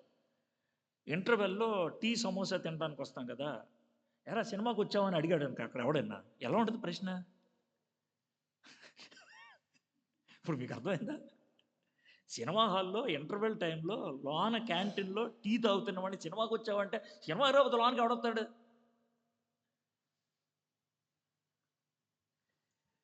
బెతస్దా కోనేరు దగ్గర ఎవడన్నా పడుంటే స్వస్థత కోరుచున్నామని ఎవడన్నా అడుగుతాడా? అందుకే ఇక్కడ ఉంది. ఏంటి ఆ పనికిమాలిన ప్రశ్న? ఏంటి ఆ పనికిమాలిన ప్రశ్న? ఇప్పుడు జీసస్ కూడా నిన్ను అడిగే ప్రశ్న ఏంటి తెలుసా? నేను ఫర్గివ్ చేసేసా, అందుకే తీసుకొచ్చి కూర్చోబెట్టా. జాగ్రత్తగా ఉన్నాడు. నేను నిన్ను ఫర్గివ్ చేశా, అందుకే తీసుకొచ్చి ఇక్కడ కూర్చోబెట్టా. నువ్వు యాక్సెప్ట్ చేస్తావా? మీకు చిన్న క్వశ్చన్ అడుగుతాను, ఊరినే మీ చిన్న బ్రెయిన్తో మీరు జవాబు చెప్పండి. తప్పిపోయిన కుమారుణ్ణి వాళ్ళ డాడీ ఎప్పుడు క్షమించాడు? ఏమా? అప్పుడు దాకా క్షమించలేదంటావు. తమ్ముడు నేను అడిగిన ప్రశ్నకి నేను రివర్స్ చేశాను, కోపం తెచ్చుకోవద్దు. ఇప్పుడు ఎప్పుడు క్షమించాడంటే తప్పు తెలుసుకొని వెనక్కి వచ్చిన అంతకు ముందు క్షమించలేదంటావు, అంతేగా? అనొద్దు, ఏదో ఒకటి చెప్పు. కాకపోతే ఏంటి? ఇక కాకపోతే ఏంటో చెప్పు. నీకు కాకపోతేకి ఏమైనా ఉందేమో చెప్పు నాకు. తప్పిపోయిన కుమారుణ్ణి వాళ్ళ డాడీ ఎప్పుడు క్షమించాడు? ఏమా? ఇంట్లోంచి బయటికి వెళ్ళంగానే క్షమించేశాడు. క్షమించాడు కాబట్టి కొడుకు వస్తాడని ఎదురు చూస్తున్నాడు. క్షమించాడు కాబట్టి he was having a hope. తండ్రి కొడుకుని తప్పు చేసిన మరుక్షణం క్షమిస్తే కొడుకు క్షమాపణ ఎప్పుడు రిసీవ్ చేసుకున్నాడు? వెనక్కి వచ్చినప్పుడు. యు అండర్స్టాండ్ నా? తండ్రి నిన్ను క్షమించాడు, ఈ మీటింగ్లో కూర్చోబెట్టాడు. నువ్వు రిసీవ్ చేసుకుంటే లేదు, నీ ఇష్టం. కొంతమంది ఎలా ఉంటారంటే ఈ మీటింగ్లో అంతా వినేసి వెళ్ళిపోవచ్చు. నువ్వు చాలాసార్లు వెళ్ళిపోయావు అలాగ. నువ్వు చాలాసార్లు వెళ్ళిపోయావు, ఇప్పుడు కూడా వెళ్ళిపోవచ్చు. I want your contact, eye contact. మీలో ఎవరు కూడా ఒకరితో ఒకరు మాట్లాడుకోవద్దు నెక్స్ట్ 10 minutes దాకా. It's very serious. I want your attention. You can also go. మీరు కూడా వెళ్ళిపోవచ్చు. మీరు హెడ్ ఇన్ఫర్మేషన్ ఉంది కాబట్టి, చర్చ్కి వస్తున్నారు కాబట్టి, జీసస్కి నేను తెలుసు, జీసస్కి నాకు తెలుసు కాబట్టి ఓకే అని అనుకుంటాము. ఒకవేళ తండ్రి ఇచ్చినటువంటి ఆఫర్ ఇప్పుడు కనుక మీరు యాక్సెప్ట్ చేయకపోతే, రేపు పొద్దున్న ఒకవేళ పరలోక బేడి దగ్గరికి వెళ్ళి ఏసయ్య అని అంటే, నువ్వు వాడో నాకు తెలియదు అని అంటాడు. అప్పుడు నీ సర్టిఫికెట్లు పెడతానంటే కుదరదు. They won't work. Relation, acceptance. Sir, ఇప్పుడు తండ్రి క్షమించిన తర్వాత మనం కాదు అనేటువంటి పరిస్థితి ఉంటుందా అని అంటే ఎందుకు ఉండదు? ఇస్కరియోత్ యోధాకి క్షమాపణ లేదా? ఇస్కరియోత్ యోధా యేసుప్రభు ఎవడో నాకు తెలియదని ముద్దు పెట్టాడండి డబ్బుల కోసం. ఆయన ఎవడో నాకు తెలియదని చిన్న పిల్ల ముందు అబద్ధం ఆడి పేతురు వెళ్ళిపోయాడండి. ఇద్దరు తప్పుల్లో తేడా ఉంది? సేమ్. ఒక డబ్బు కోసం, ఒకటి భయం కోసం. ఇద్దరు యేసుప్రభు ఎవడో నాకు తెలియదు అన్నాడు. అయితే ఇద్దరికి ఆఫర్ ఇచ్చారు. ఒకడేమో దేవుడి దగ్గరికి వెళ్లకుండా గిల్ట్ ఫీల్ అయ్యి ఊరేసుకొని చచ్చాడు. ఇంకోటి ప్రభు దగ్గరికి వస్తే క్షమాపణ పొందితే ఆయన సంఘ నాయకుడు అయిపోయాడు. Please try to understand. You can deny God's pardon. దీంతో నేను ఏమని చెప్తానంటే, దేవుడు సార్వభౌమ అధికారంతో, సావరిన్ విల్తో నిన్ను ఏర్పరచుకొని మీటింగ్లో కూర్చోబెడితే, నువ్వు ఫ్రీ విల్ ఉపయోగించి నాకు కావాలి అని ఒప్పుకుంటే సింక్ అవుతుంది. నువ్వు ఫ్రీ విల్ ఉపయోగించి నాకు వద్దు అనుకుంటే you lose it. It's in your hand. నీకు ఒక సన్నివేశం చెప్తాను, చరిత్రలో జరిగింది, మీకు అర్థమవుతుంది. It happened in 1829. నేను ఇయర్ చెప్పానంటే పక్కా నేను. మనిషి పేరు George Wilson. George Wilson. He is from Pennsylvania, USA. వాడో చిన్న దొంగ. చిన్న దొంగ అంటే పిక్ పాకెటింగ్ లా చేసేవాడు. యుఎస్ పోస్ట్ ఉంటుంది కదా, యుఎస్ పోస్ట్. ఆ పోస్ట్లోంచి ఒక డబ్బా దొంగతనం చేసి దాన్ని తీసుకెళ్ళి అమ్మేశాడు. చిన్న దొంగ అంటే అదే. అయితే విషయం ఏంటంటే, ఆ డబ్బాలో ఆ రోజు ఉన్నటువంటి ప్యాకెట్లో మెడిసిన్ ఉంది. ఒక పేషెంట్కి వెళ్ళాల్సింది. వాడు చచ్చిపోయాడు మెడిసిన్ అందక. సో మొత్తం ఇన్వెస్టిగేషన్ చేస్తే వీడు దొంగతనం చేశాడని తెలిసింది. కేసు వేశారు. కేసు వేసి ఇతని మీద కేసు నడిచింది. దాంతో ఏమన్నారంటే, ఇతను చేసిన దొంగతనాన్ని బట్టి వాడి ప్రాణం పోయింది కాబట్టి వీడికి మరణశిక్ష విధించాలి అని చెప్పేశారు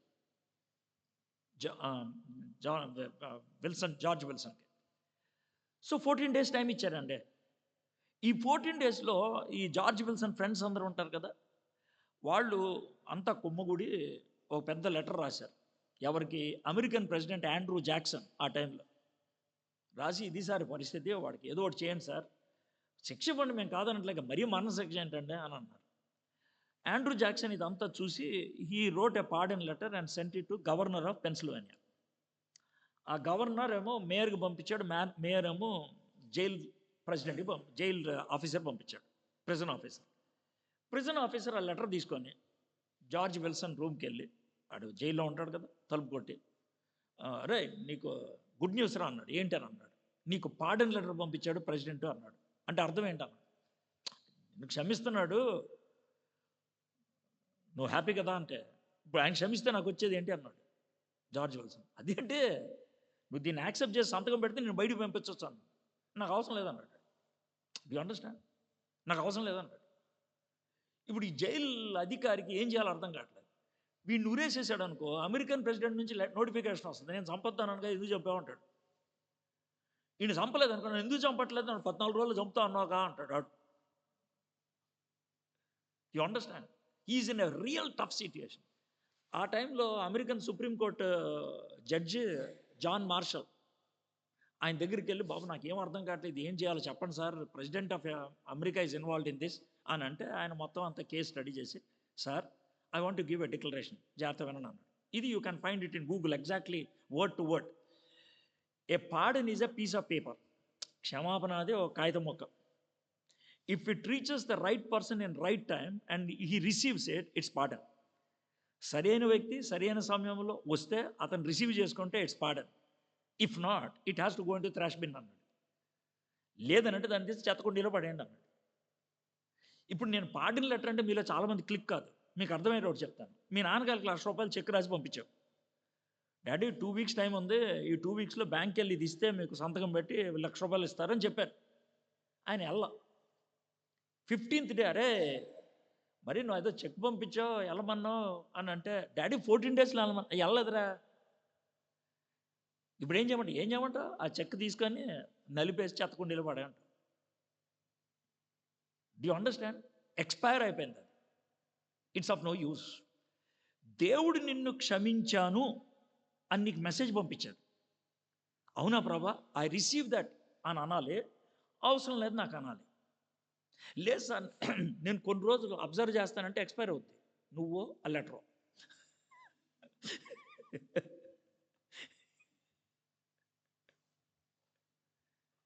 yam I clear? So Jesus Christ అతని దగ్గరకొచ్చి నువ్వు స్వస్థపడగోరుచున్నావా అంటే థాంక్ గాడ్ వాడు రెస్పాండ్ అయ్యాడు. మరి నువ్వు రెస్పాండ్ అవుతావు లేదో నువ్వు ఆలోచించుకో. Okay. Let's come to 7th verse. Okay. ఆ రోగి చూడండి ఇక్కడ కూడా నన్ను నేను చూసుకుంటాను, మీరు చూసుకుంటారో లేదో చూడండి.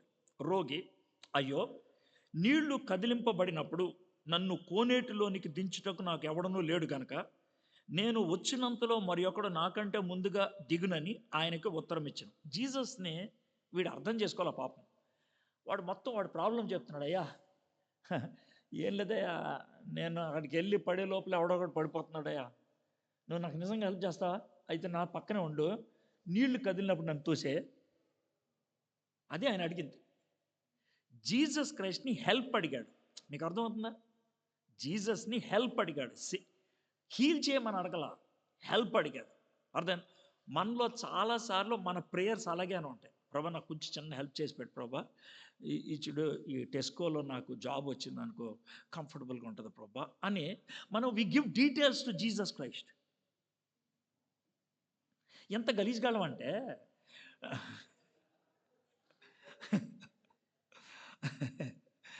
అరే నువ్వు నన్ను అడిగేటప్పుడు నీకు ఏం జాబ్ కావాలి అని మొత్తం నువ్వు అడిగితే ఇక నన్ను ఎందుకు అడగటం? కొన్నిసార్లు we think about Jesus only as a helper, not as God and saviour. రెండోది, ఒకవేళ మన మేనేజర్ గట్టోడు అనుకో, ప్రభా ఈ మేనేజర్ వద్దు ప్రభా, ఇంకో మేనేజర్నివ్వా, ఎందుకు ఆ మేనేజర్ వస్తే మేనేజ్ చేసుకుంటాను. మీకు ఎగ్జాంపుల్ చెప్తాను చూడండి. యుఎస్ వీసా వెళ్ళేవాళ్ళు చాలామంది ముందు పంపిస్తాడు. నువ్వు వీసాకి వెళ్తావా, ఆ అమ్మాయి ఉంటుంది, ఆ అమ్మాయి ఉన్న విండోలోకి వెళ్ళదు, రిజెక్షన్ రేట్ ఎక్కువ ఉంటుంది చెప్పి పంపిస్తారు. అర్థమైందా? సో నాకు కూడా బోల్డ్ చెప్పి పంపించారు. చెన్నైకి వెళ్ళాను. చెన్నైలో ఒక విండో ఉంటుంది, ఆ అమ్మాయి ఉంటుంది. ఆ అమ్మాయి వెరీ షార్ప్. రిజెక్షన్ రేట్ ఎంత ఎక్కువ ఉంటుందంటే 10లో 9 రిజెక్ట్ చేస్తుంది ఆవిడ. ఎందుకు చేస్తుందో కూడా తెలియదు మనకి. చాలా రూడ్గా మాట్లాడుతుంది, రిజెక్ట్ చేస్తుంది. అయితే నేను ఉన్నాను, యంగ్ మ్యాన్ కమ్ హియర్ అన్నది ఆవిడే. అయ్య పోయిందిరా బాబు అనుకుంటా.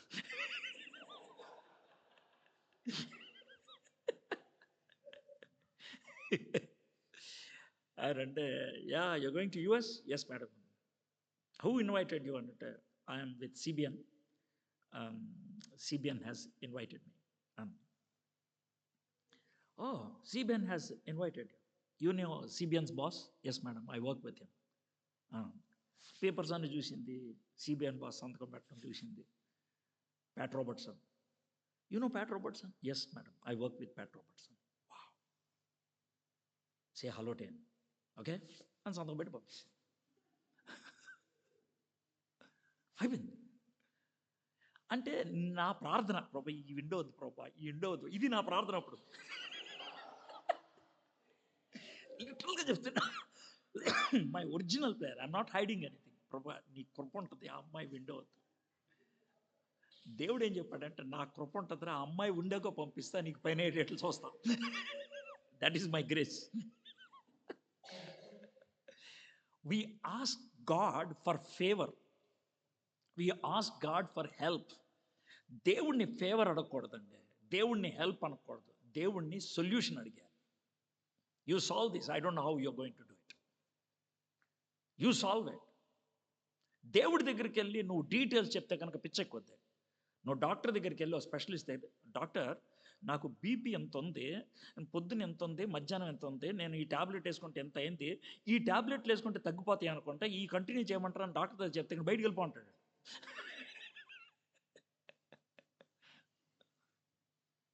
యూ గెట్ అవుట్ ఫస్ట్ అంటాడు. So don't try to give over details to God. Just tell him your problem. Maybe if you are going through a struggle, ప్రభా దీన్ని బట్టి నాకు ఇలాంటి స్ట్రగుల్స్ ఉన్నాయి ప్రభా అని చెప్పండి. చెప్పుకుంటే మీకు హృదయ భారం తగ్గుద్ది, ఆయన తెలియదని కాదు.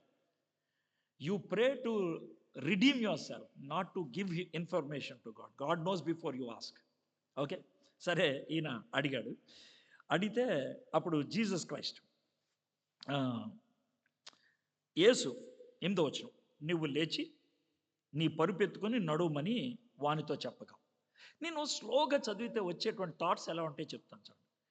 నువ్వు లేచి నీ పరుపెత్తుకొని నడుమని వానితో చెప్పగా. అరే బచ్చాగా, 38 ఏళ్ళ నుంచి పడున్నారు అక్కడ, లేవడం చేత కాక లేవబడ్డ పెట్టవు అని అంటే ఎలా ఉండేది? అంటే ఎలా ఉండేది?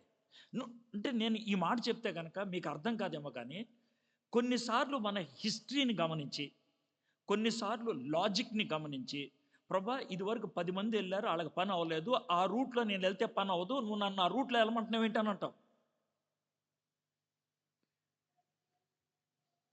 గాడ్ సేస్ ఎస్, జరగలేదు అప్పుడు, ఇప్పుడు జరిగిస్తాను నేను.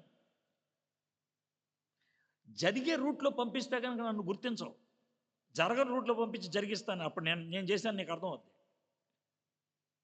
సో నువ్వు 38 ఏళ్ళుగా పడున్నావు, నేను ఇప్పుడు లెగమంటున్నాను, లెగు. వాడు ఒకవేళ లెగకపోతే ఏమైంది? నేను ఎందుకని ఈ మాట చెప్తున్నాను తెలుసా? సమ్ ఆఫ్ యువర్ ప్రేయర్స్, జాగ్రత్త వినండి అన్నమాట, some of your prayers God answered but you haven't accepted. ఇది చాలా డేంజరస్ అండి. దేవుడు ఆన్సర్ ఇచ్చేసాడు నీకు, ఆన్సర్ ఇచ్చి నువ్వు ముందుకెళ్ళు, పని అవుద్దాని అన్నాడు. నువ్వేమో డౌట్ వచ్చి వెళ్ళలేదు, నువ్వు you did not go. That's your problem, that's your problem. అయితే వీడు బై ఫెయిత్ ఈ స్టూడ్ అప్, విశ్వాసంతో నుంచున్నాడు. ఈ స్టార్టెడ్ వాకింగ్, ఈ గాట్ హీల్డ్. వెంటనే వాడు స్వస్థ నుండి తన పరుపెత్తుకొని నడిచాడు. వాడు స్వస్థ పొందాడని ఎలా తెలుస్తుంది? లేచి నుంచి ఉంటేనే. And he started walking. ఇక్కడ దాకా ఈ క్యారెక్టర్ నాకు బాగా నచ్చాడు, మనలాంటోడే వీడు. కానీ దీని తర్వాత ఏదైతే ఉందో అది నాకు కొంచెం బాగలేదు. కానీ but let me read 10th verse నుంచి. ఆ దినం విశ్రాంతి దినము కనుక యూదులు, ఇది విశ్రాంతి దినం కదా, నీవు నీ పరుపెత్తుకొని తగదా అని స్వస్థత నుండి వానితో చెప్పారు. అందుకు వాడు, నన్ను స్వస్థపరిచిన వాడు నీ పరుపెత్తుకొని నడవమని నాతో చెప్పినాను. వారు, నీ పరుపెత్తుకొని నడవమని నీతో చెప్పిన వాడు ఎవడని వాడిని అడిగగా, ఆయన ఎవడో స్వస్థత నొందిన వానికి తెలియలేదు. ఆ చోటున గుంపు కూడి ఉండిన కనుక యేసు తప్పించుకొని పోయాడు. ఇది స్టోరీ. రాయ్, ఎక్కడికి వెళ్తాం పట్టు పెట్టుకొని? సార్ ఆయన వెళ్ళమన్నాడు. ఎవడాడు? సార్ నేను 38 ఏళ్ళ నుంచి ఇక్కడ పడుంటున్నాను సార్, ఆయన పరుపెత్తుకొని నడవమన్నాడు, నేను నడిచేస్తున్నాను. ఇప్పుడు ద హోల్ అటెన్షన్ ఎక్కడికి వచ్చిందంటే, ఆదివారం లేకపోతే సబ్బాత్ దినం, శనివారం, యాక్చువల్ సబ్బాత్ దినం ఎందుకు పని చేస్తున్నావు? పని చేయకూడదు కదా నువ్వు. ఇది క్వశ్చన్. సార్ అదేముంది సార్, నాకు స్వస్థత వచ్చింది సార్ అని చెప్పచ్చు కదా, చెప్పట్లా. ఆ నడవమన్నాడు కాబట్టి నేను నడిచాను అంటున్నాడు. ఇప్పుడు ఇది మీ 5th చాప్టర్ కదా, 9th చాప్టర్లో కూడా సిమిలర్ ఒక హీలింగ్ జరిగింది. సేమ్ జాన్ 9లో. జాన్ 9లో హీలింగ్ ఏంటంటే, వాడు పుట్టుకతో గుడ్డోడు ఉంటాడు. యేసు ప్రభు దగ్గరికి వాడిని తీసుకొస్తారు, పుట్టుగుడ్డోడిని తీసుకొస్తే జీసస్ క్రైస్ట్ ఏమో నేల మీద ఉమ్మేసి అదేదో పేస్ట్ లాగా చేసి కళ్ళకి రాసి కళ్ళు వస్తాయి అతనికి. కళ్ళు వచ్చిన తర్వాత ఆయన, అది కూడా సబ్బాత్ రోజే, ఎవరో నాయకులు చూసి, అరే కళ్ళు ఎలా వచ్చినారు అంటే, ఆయన ఎవరో నాకు ఉమ్ము రాసి కళ్ళకి రాశాడు అని అన్నాడు. ఎవడు రాడు అని అన్నాడు. సార్ మరి నాకు తెలియదు సార్, నేను గుడ్డోను కదా, నేను కళ్ళు తెరిచే లోపల ఆయన వెళ్ళిపోయాడు సార్, నాకు తెలియదు సార్ అన్నాడు. ఎవడు రాడు అన్నాడు. 9th చాప్టర్లో వాడు ఇచ్చిన ఆన్సర్. వాడు ఎవడైతే నాకేమవుతుంది సార్, నేను పుట్టుగుడ్డోడిని, నాకు తెలిసినంత మాత్రం పుట్టుగుడ్డోడిని ఇప్పుడు దాకా స్వస్థపరిచినోడు ఎవడు లేడు, వాడు దేవుడి దగ్గర నుంచి రాకపోతే కనుక స్వస్థత ఎలా వస్తుంది అని ఆర్గ్యూ చేశాడు. చేసి ఓ డైలాగ్ వేసాడండి, ఖతర్నాక్ డైలాగ్. ఏమన్నాడంటే, సార్ నాకు కళ్ళు లేవు, ఆడెవడో తెలీదు, కళ్ళు ఉన్నాయి కదా మీకు కూడా తెలీదా ఆడెవడో అని అన్నాడు. 9th చాప్టర్ చదవండి, ఎంత ఖతర్నాక్ ఉంటుంది సెటైర్. నాకు కళ్ళు లేవు, నాకు తెలీదు, కళ్ళు మీకు కూడా తెలియదాడు, ఎవడరా వాగుతున్నావు. కాదు సార్, చెప్తున్నాను సార్. నీ దృష్టిలో ఆడెవడు అంటే, ఆడెవడంటే ఏం చెప్తాను సార్, దేవుని ప్రత్యేకంగా పంపించబడతాయి కాబట్టి కళ్ళు ఎలా వస్తాయి సార్ అని అంటే, వాళ్ళు అన్నాడు. ఏమో సార్ నాకు తెలియదు. ఈడేమో ఏమో సార్ నాకు తెలియదు సార్ నడమన్నాడు సార్. Do understand? దీన్ని ఏమంటామంటే, when we look for Jesus Christ only as a helper, please try to understand this. When you look at Jesus only as helper, two things happens. Two things. మీ లైఫ్లో ఇవన్నీ చూసుకోండి. You always highlight the miracle, not Jesus. You always highlight the miracle.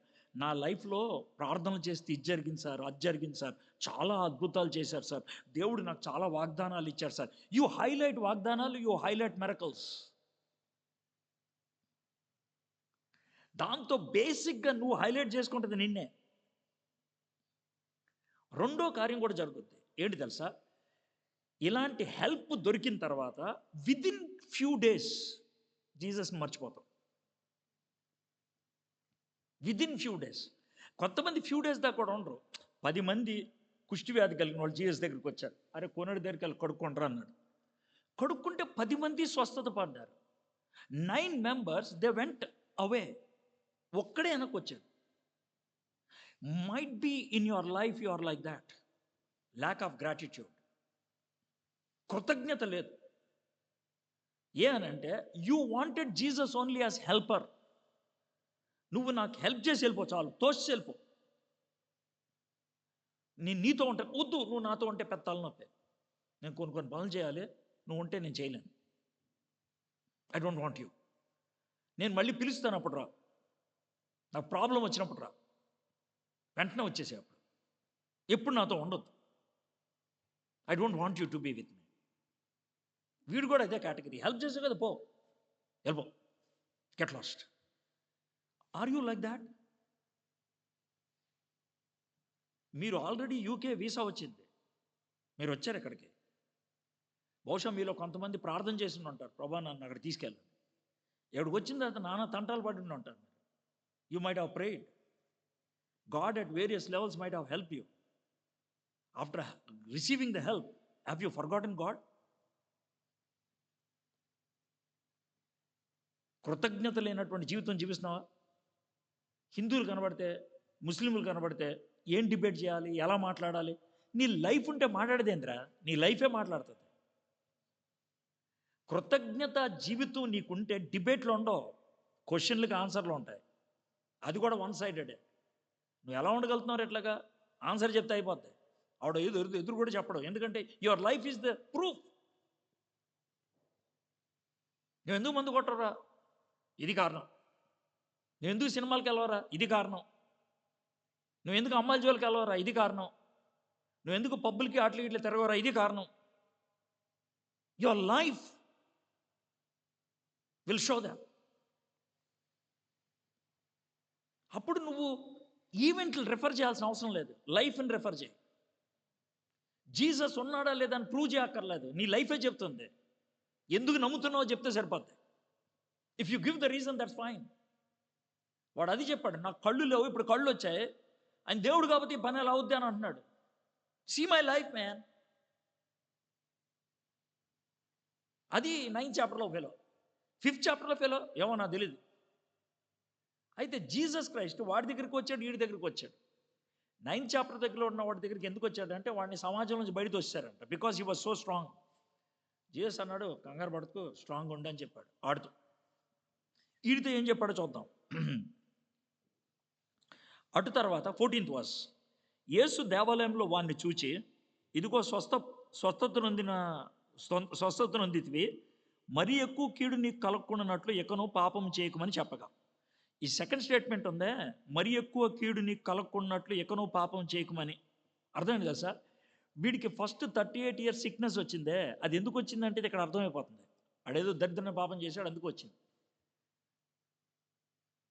వ్యభిచారంలో పట్టబడిన స్త్రీనితో కూడా same అంటాడు, అమ్మ నేను ఇంకా పాపం చేయొద్దు, క్లీన్ అయిపోయాను కదా, క్లీన్గా ఉండాలి. మనం పిల్లలు స్నానం చేసిన తర్వాత మళ్ళీ మురికిలోకి వెళ్ళొద్దు అంటాం. సేమ్ జీసస్ క్రైస్ట్, నేను క్లీన్ చేస్తాను, ఇంకా నువ్వు దాని జోలికి వెళ్ళొద్దు. ఇది చాలా పక్కా చెప్తున్నాడు వీడి లైఫ్ అది. సో మై ఫ్రెండ్స్, దేవుడు మన జీవితాన్ని టచ్ చేసినప్పుడు మనం హీల్ అవుతాం, స్పిరిచువల్గా కానీ, ఫిజికల్గా కానీ, ఇమోషనల్గా కానీ. అలా ఆ హీల్డ్ స్టేజ్లో మనం కంటిన్యూ అవ్వాలి. Do you understand now? మనం ఆ కంటిన్యూ అవ్వకుండా దేవుడినే చూసుకోమంటే అవదది. That's where we have to build our fellowship. మనలో చాలామంది ఫాలింగ్ రేట్ చాలా ఎక్కువ ఉంటుంది. ఇప్పుడు ఎంత కష్టపడి మిమ్మల్ని దువ్వి రుద్ది ఫుడ్లు గిర్యానీలు పెట్టి దేవుడి గురించి ఎంత చెప్పిన తర్వాత 10 రోజుల్లో పడిపోతారు మీరు యాదవది.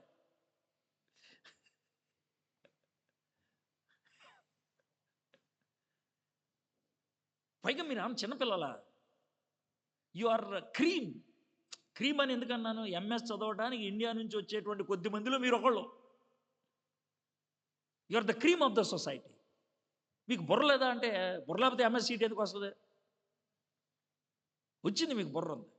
You have brains, you have knowledge, you are very wise, అందుకని ఇక్కడ దాకా వచ్చావు. But what you lack? Dil, your heart. If you have that, you will definitely be used by God. You definitely. దేవుడు అందుకే నేను తీసుకొచ్చి ఇక్కడ దాకా పెట్టాడు ఆయన. That you should understand. By the by, మీరున్నటువంటి ఎడిన్బరో ఎలాంటిదో మీకు ఒక ఈవెంట్ చెప్తే మీకు అర్థమవుతుంది. బర్న్ట్ ఏంటి సార్ సెకండ్ వర్డ్ ఏంటి? Burns Island parish church. Burns Island parish church. It's a very small church. నేను పిక్చర్ చూసి మాట్లాడుతున్నాను, నేను వెళ్ళలేదు. గాడ్ విల్లింగ్ రేపు ఎల్లుండిలో వెళ్తాం. Burns Island church. Burns Island church యొక్క గొప్పతనం ఏంటి తెలిస్తే, దేవుడు మిమ్మల్ని ఎందుకు ఎడిన్బరో తీసుకొచ్చాడు మీకు అర్థమవుతుంది. మనకి బైబిల్ ఉండేది కాదు, బైబిల్ తర్జుమా చేస్తే చంపేస్తామన్నారు, including the king and the queen of Britain. వాళ్ళు ఒప్పుకోలే, they did not. 1601 May 12th 1601 May 12th ఒక జనరల్ బాడీ మీటింగ్కు సెంట్ ఆండ్రూస్లో జరగాలి. సెంట్ ఆండ్రూస్ ఇక్కడ నుంచి కొంచెం దూరం, అది లాస్ట్ టైం వచ్చినప్పుడు వెళ్ళాను అక్కడికి. అక్కడ జరగాలి, ఎందుకంటే దట్స్ ఎ బిగ్గర్ ప్లేస్, అక్కడ జరగాలి. అయితే కింగ్ జేమ్స్ ద ఫస్ట్ ఆయన హంటింగ్కి వెళ్ళి కాలుకి దెబ్బ తగిలి I cannot come to Saint Andrews అని ఆయన ఎక్కడ ఉన్నాడు. బర్న్ట్ ఐలాండ్ చాపల్లో, ప్యారిష్లో, ఆ చర్చ్లో they had the general body meeting. May 12th, అది May 12th 1601. May 12th 1601 జరిగినటువంటి జనరల్ బాడీ మీటింగ్లో King James the First sign చేసినటువంటి మినిట్ ఏంటనంటే, అఫీషియల్గా నా పేరున ఇంగ్లీష్ బైబిల్ ఒకటి తీసురండి అని. దాంతోనే మన కింగ్ జేమ్స్ వర్షన్ బైబిల్ వచ్చింది. దానికి సంతకం చేసింది అక్కడ. 1607 నుంచి 1611 దాకా ఆ చర్చ్లో ప్రజలు కూర్చొని బైబిల్ ట్రాన్స్లేట్ చేశారు. మీకు అర్థమవుతుంది అదే? ఆ ఊర్లో ఉన్నారు మీరు, దేవుడు మిమ్మల్ని అక్కడ తీసుకొచ్చాడు.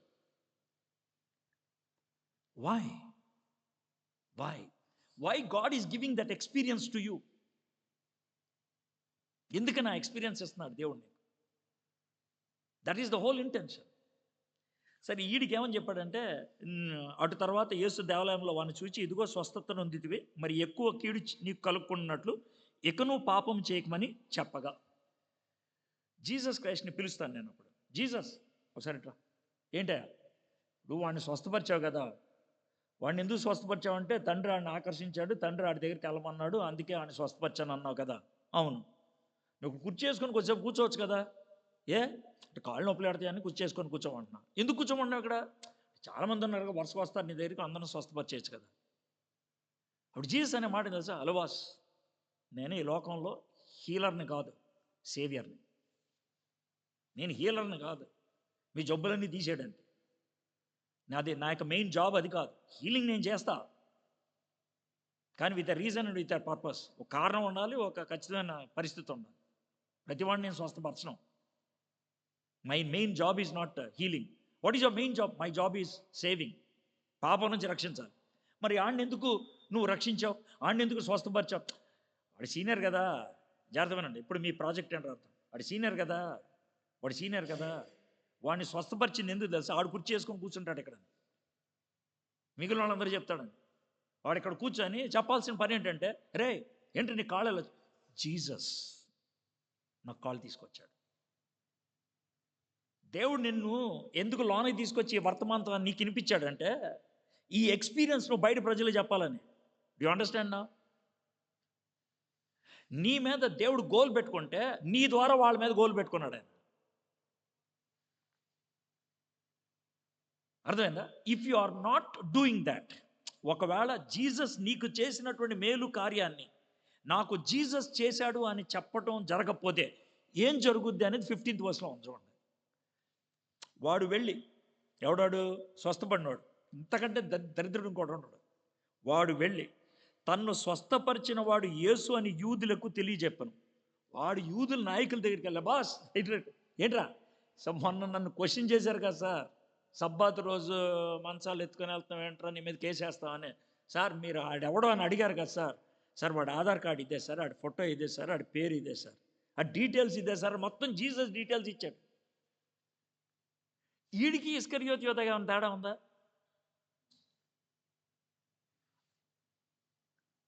ఏం లేదు తేడా. If you are not showing gratitude, you are only handing over Jesus to the public. There is no in between. అయితే 16th verse కనుక మనం చూస్తే, ఐఎమ్ సారీ నా దగ్గర లేదు, I will read it in English. 16th verse. And this was why the Jews were persecuting Jesus, because he was doing these things on the Sabbath. వాడెళ్ళి information ఇవ్వటం బట్టి యేసు ప్రభుని శ్రమ పెట్టాలనేటువంటి ఆలోచన కలిగింది అప్పటి నుంచే. అండ్ దిస్ వాజ్ వై, ఇందును బట్టి, దిస్ వాజ్ వై. ఎంత క్లియర్గా ఉందో చూడండి. దేవుడు నిన్ను కష్టపడి స్కాట్లాండ్ తీసుకొచ్చి, స్కాట్లాండ్లో ఎంఎస్ సీట్ ఇప్పించి, స్కాట్లాండ్లో ఒక మంచి ఫెలోషిప్ ఇప్పించి, స్కాట్లాండ్లో నీకు తెలుగులో పాటలు పాడగలిగేటువంటి అవకాశం ఇప్పించి, స్కాట్లాండ్లో తెలుగులో వాక్యం వినగలిగేటువంటి అవకాశం ఇప్పించి, స్కాట్లాండ్లో తెలుగు భోజనాలు తినగలిగేటువంటి అవకాశాలు ఇప్పించి, when he has done all these things for you, ఎందుకు ప్రభు అంటే, నా ఫాదర్ నిన్ను అట్రాక్ట్ చేశాడు రా, అందుకే నేను ఏర్పరచుకున్నాను.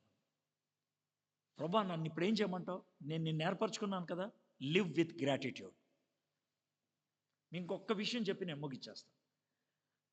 యాక్ట్స్ అపోజిల్ 3rd chapterలో ఒక కుంటోడు ఉంటాడు. వాడు దేవాలయం దగ్గర బయట కూర్చొని ఉంటాడు. పేట్రో జాన్ వెళ్తూ ఉంటారు అనమాట. వాడు బాబు ఏమన్నా ఏంటి అంటారు, నా దగ్గర ఏం లేవురా, సరే కానీ యేసు ప్రభు నామంలో లే అని అన్నాడు. టక్మని లేచాడు. ఇది అరౌండ్ మార్నింగ్ 3:34 జరిగింది. వాడికి కాళ్ళు వచ్చేప్పటికి దేవాలయంలోకి వెళ్ళాడు. అంతకుముందు వెళ్ళలేడు, కాళ్ళు లేవు కాబట్టి. వెళ్ళి పూజారికి కనబడ్డాడు, అంటే యాజకుడికి. వాడు ఏంట్రా ఎలా వచ్చినాడు కాళ్ళు అన్నాడు. పేతురు యోహాను వాళ్ళు చేశారన్నాడు. ఊర్లోకి వెళ్ళాడు. ఇది మార్నింగ్ 3:30 జరిగింది. ఊర్లోకి వెళ్ళి అంతా పరిగెడతాను. రే నువ్వు అడుక్కునేవాడు కదా, అవును. రే నువ్వు కుంటాడు కదా, అవును. నీ కాళ్ళలో వచ్చినారా? ఏసే నామంలో లేచినాడు అన్నాడు. రా ఎవర్రా ఏసే నామం? వాళ్ళు ఎవరో చెప్పారు సార్ ఇద్దరు. అరే వాళ్ళు ఎవర్రా అది చెప్తాను సార్ సాయంత్రం రండి సార్ అన్నాడు. ఈవినింగ్ 4 o'clock, అంటే మార్నింగ్ 4 నుంచి ఈవినింగ్ 4, 12 hours. ఈవినింగ్ 4 o'clock ఒక చోట 20,000 గ్యాదర్ అయ్యారు. మీకు అర్థమవుతుందండి? No WhatsApp, no Facebook, no social media, no posters, no advertisement. సాయంకాలం 4 గంటలు 20,000 గ్యాదర్ అయ్యారు. గ్యాదర్ అయితే పేతురు యోహాన్ నిలబడి అప్పుడు జీసస్ క్రైస్ట్ గురించి చెప్పడం మొదలుపెట్టారు. విన్నారు. ఈలోగా పోలీసులు వచ్చి పట్టుకుని వెళ్ళిపోయారు. ఎవరిని? పేటర్ని, జాన్ని. పీటర్ని జాన్ని పట్టుకెళ్ళిన తర్వాత 4th చాప్టర్ 2nd 3rd వర్స్లో ఉండేది ఏంటంటే, ఆ రోజు పీటర్ మాట్లాడిన దానికి 5,000 మంది పురుషులు యేసు ప్రభువుని అంగీకరించారు. 5,000 మెన్, ఇంకో 5,000 ఉమెన్ వేసుకోండి, ఇంకో 10,000 మెంబర్స్ అలా ఖాళీగా విన్నాను అనుకోండి. 12 అవర్స్లో తన జీవితంలో వచ్చినటువంటి మార్పు బ్రాట్ 20,000 పీపుల్. మరి నువ్వు ఎంఎస్ చేస్తే 2 ఇయర్స్ ఉంటావు, లేదా 3 ఇయర్స్ ఉంటావు. నీ క్లాస్లో 30 మంది ఉంటారు.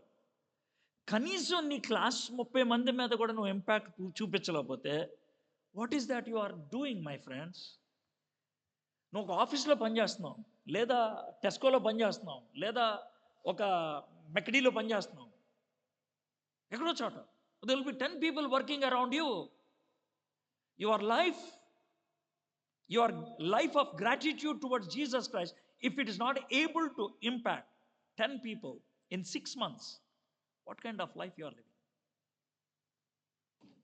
What kind of life you are living? God says, I have chosen you so that you might bring people to me, so that you might be a witness to others. నువ్వు ఇతరులకు సాక్షిగా ఉండడానికి. Are you? 2 questions. ఒకటి, తండ్రి నిన్ను పార్థన చేసి ఇక్కడ కూర్చోబెట్టాడు. పార్థన చేస్తాడు అని చెప్పట్లా, నో, చేశాడు. క్షమిస్తాడు అని చెప్పట్లా, క్షమించేశాడు. అందుకే అక్కడ కూర్చున్నావు. నువ్వు దాన్ని రిసీవ్ చేసుకుంటావా లేదా సంతకం పెడతావా లేదా నీ ఇష్టం. This is question number 1. Number 2, if you have been pardoned, if you have got that forgiveness from God, can you be his witness? That's my question number 2. తలంచండి, చిన్న ప్రార్థన చేసుకుందాం. ఒక 2 minutes మనం సీరియస్గా ఆలోచిద్దాం ప్లీజ్. మీరు చాలాసార్లు బైబిల్ స్టడీస్కి వస్తున్నారు, మీటింగ్స్కి వస్తున్నారు, చర్చ్కి వెళ్తున్నారు, బైబిల్ చదువుతున్నారు, ఆల్ దట్ ఈస్ గుడ్. కానీ తండ్రి క్షమాపణని మీరు స్వీకరించారా లేదా అనేది నా ప్రశ్న. జీసస్ క్రైస్ట్ యొక్క ఆఫర్ని మీరు యాక్సెప్ట్ చేశారా లేదా అనేది నా ప్రశ్న. యేసయ్యని మీ హృదయంలోకి రమ్మని అడిగారా లేదా అనేది నా ప్రశ్న. ఆయన దగ్గర ఖచ్చితంగా నీ పాపాలు ఒప్పుకున్నావా లేదా అనేది నీ ప్రశ్న. ఒకవేళ ఇప్పుడు దాకా జరగకపోతే ఇప్పుడైనా సరే నువ్వు ప్రార్థన చేయొచ్చు. ఇప్పుడైనా సరే, యేసయ్య నన్ను క్షమించండి, యేసయ్య నన్ను తీసుకొచ్చి ఈ మాటలు వినిపించారు, దీంతోనే అర్థమవుతుంది తండ్రి నా పాపాలు క్షమించాడని. కానీ నేను యాక్సెప్ట్ చేయకపోతే అది నాకు వర్తించదు. దాన్ని నేను క్యాష్ చేసుకోకపోతే అది నాది కాదు. I need to accept. నాకు అపాయింట్మెంట్ లెటర్ వచ్చింది, కానీ నేను అపాయింట్మెంట్ లెటర్ తీసుకొని వెళ్ళాల్సిన టైంకి వెళ్ళలేదు. ఆ జాబ్ నాది కాదు. ఇక same today is happening O Lord. ఇక్కడ ఎవ్వరు కూడా ప్రభా నీ దగ్గర క్షమాపణ పొందకుండా ఇక్కడి నుంచి వెళ్ళకూడదు, రిసీవ్ చేసుకోకుండా ఇక్కడి నుంచి వెళ్ళకూడదు. ఇప్పుడు దాకా ప్రభా నామకార్థంగా ఉండిపోయారేమో, ఇప్పుడు మీరు మాట్లాడారని నేను నమ్ముతున్నాను. వాళ్ళ హృదయంలో పనిచేయండి. మై ఫ్రెండ్స్, సీరియస్గా ఆలోచించండి. I want to pray and close my friends. Prayer చేయకముందు I want to ask this. మీలో ఎవరైనా సరే, yes, I clearly now realize that father has forgiven me. తండ్రి నన్ను క్షమించాడని నేను గుర్తిస్తున్నాను. I'm receiving it. నేను దాన్ని రిసీవ్ చేసుకుంటున్నాను. యేసయ్య దగ్గర నా పాపాన్ని ఒప్పుకుంటున్నాను. యేసయ్యని నా హృదయంలోకి రమ్మని అడుగుతున్నాను. I don't want him as a helper. I want him as my savior and God. నా రక్షకుడిగా, నా దేవుడిగా నాలో ఉండిపోవాలి ఆయన ఫర్ ఎవర్. ఆ విధంగా నేను ఆయన్ని ఇన్వైట్ చేస్తున్నాను నా హృదయంలోకి. మీలో ఎవరైనా సరే అలాంటి ప్రార్థన చేయటానికి ఇష్టపడుతుంటే I will pray for you. నేను మీకోసం ప్రార్థన చేస్తాను.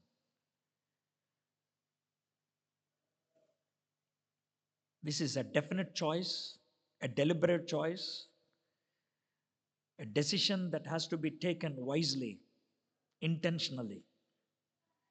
I use so many words, కానీ ఇలాంటి డెసిషన్ తీసుకునేప్పుడు వార్ఫేర్ లాంటిది ఉంటుంది. You need to fight it out. My friends, మీలో ఎవరైనా సరే, ఎస్,